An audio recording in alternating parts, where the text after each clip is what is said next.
রাগ করলে আদর করে রাগ ভাঙিয়ে দিতেন মেগাস্টার শাকিব খান। দ্বিতীয়বার মা হওয়ার খবর প্রকাশ্যে এনেছেন চিত্রনায়িকা শবনম বুবলী। নতুন অতিথির সুখবর প্রকাশ্যে আসার পর থেকেই সামাজিক যোগাযোগ মাধ্যমে নতুন করে আলোচনার কেন্দ্রবিন্দুতে পরিণত হয়েছেন। শাকিব খান ও বুবলীর দাম্পত্য সম্পর্ক নিয়ে পুরনো এক সাক্ষাৎকার।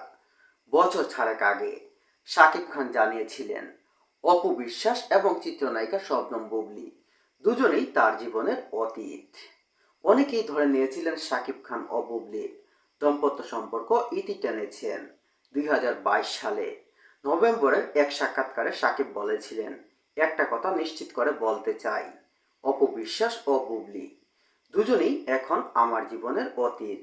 তাদের সঙ্গে কোনো সম্পর্ক বা অবস্থা আমার সম্পর্কে জোড়া লাগানো সম্ভব নয়।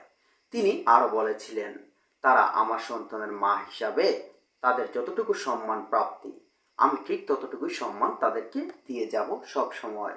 এছাড়াও তিনি আরও বলেন, সাকিবের এই মন্তব্য প্রায় 2 বছর পর 2024 সালে একটি টেলিভিশন অনুষ্ঠানের সম্পর্ক নিয়ে খোলামেলা কথা বলেন বুবলী।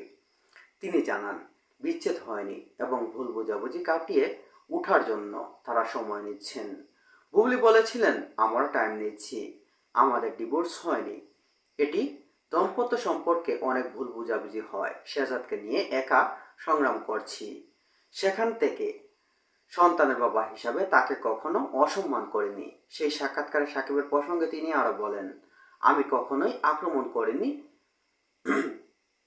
বরং সবসময় কিছু হলে তার জবাব দিয়েছি, নীরব থেকেছি, ধৈর্য ধরে তার পাশে থেকেছি।